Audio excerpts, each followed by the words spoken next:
प्लेयडीज watch tower के सामने पहुंचने से पहले ही सुबारू को 2 बार बेहद बेरहमी से मार दिया जाता है। लेकिन सबसे खतरनाक बात यह थी कि हमला करने वाला दुश्मन उन्हें कई किलोमीटर दूर मौजूद उस रहस्यमयी टावर से देख रहा था।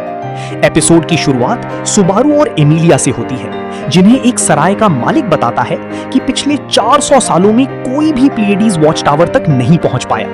यहां तक कि दुनिया के सबसे शक्तिशाली योद्धाओं में शामिल राइनहार्ड भी ऑग्रिया सैंड ड्यून्स की इस पहेली को पार नहीं कर पाया था। असल में रेगिस्तान के अंदर स्पेस सामान्य तरीके से काम नहीं करता। पूरी टीम टावर की तरफ बढ़ती रहती है, लेकिन टावर की दूरी कम होने के बजाय वैसी ही बनी रहती है।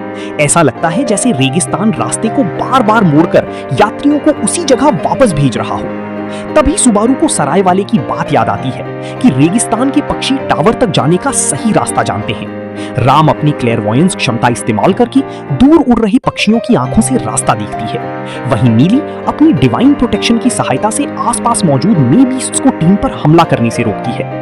राम के निर्देशों को फॉलो करते हुए सुबारू पूरी टीम को भयंकर सैंडस्टॉर्म और स्पेशल डिस्टॉर्शन की पार ले जाता है। ये बहुत बड़ी उपलब्धि थी, क्योंकि उन्होंने वो रास्ता खोज लिया था जिसे राइनहार्ड भी नहीं खोज पाया था। लेकिन बैरियर पार करते ही उन्हें टावर के आसपास फूलों का एक विशाल मैदान दिखाई देता है, जहां कॉर्टिजन बेयर्स नाम की खतरनाक मेबीस्ट्स मौजूद थे। मीली उन्हें शांत रखने की कोशिश करती है, लेकिन जोसेफ नाम का अर्थ ड्रैगन डरकर चीखने लगता है। उसकी आवाज सुनते ही टावर से एक बेहद तेज हमला आता है और सुबारू का सिर एक ही पल में उड़ा दिया जाता है। सुबारू रिटर्न बाय डेथ के कारण कुछ मिनट पहले वापस आ जाता है। अब उसे पता है कि आगे कोई स्नाइपर जैसा दुश्मन छिपा हुआ है। वो इस बार हमले की दिशा बदलकर बचने की कोशिश करता है, लेकिन दुश्मन उसे दोबारा निशाना बना लेता है। इस लूप में पाट्राचे और बिएट्रिस भी सुबारू के साथ मारी जाती हैं। यहाँ सबसे दर्दनाक दृश्य बिएट्रिस का है। वो सुबारू को बचाने की कोशिश करती है, लेकिन अपनी आंखों के सामने उसे खो देती है। फिर अगला हमला उन दोनों को समाप्त कर देता है। तीसरे प्रयास में सुबारू समझ जाता है कि जोसेफ की चीख ही टावर के दुश्मन का ध्यान उनकी तरफ खींच रही थी। वो अपने इनविजिबल प्रोविडेंस का इस्तेमाल करके जोसेफ को तुरंत शांत कर देता है। इसी कारण कॉर्टिजन बेयर्स भी आक्रामक नहीं होते।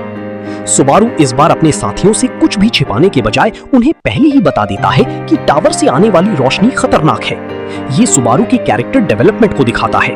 पहले वो रिटर्न बाय डेथ के सारी बोझ को अकेले उठाता था, लेकिन अब उसने अपने साथियों की शक्तियों पर भरोसा करना सीख लिया है।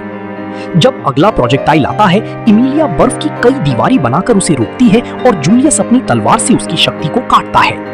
रैम अपनी क्लेयरवॉयंस से कंफर्म करती है कि दुश्मन विशेष रूप से सुबारू को ही टारगेट कर रहा है।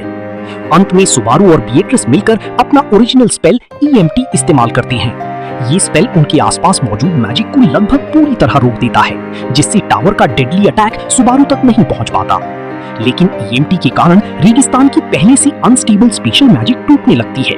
जमीन और स्पेस बिखर जाते हैं और पूरी टीम एक रहस्यमय अंधेरे गड्ढे में गिरने लगती है। एपिसोड की आखिरी दृश्य में टावर के अंदर मौजूद एक रहस्यमय महिला मुस्कुराकर कहती है, मैंने तुम्हें ढूंढ लिया। इसका मतलब ये हमला केवल घुसपैठियों को रोकने के लिए नहीं था। टावर की केयरटेकर शायद शुरुआत से सुबारू का ही इंतजार कर रही थी, लेकिन उसने सुबारू को पहचानने के बाद उसका स्वागत करने की बजाय उसे बार बार मारने की कोशिश क्यों की? इसका जवाब अगली एपिसोड में सामने आएगा।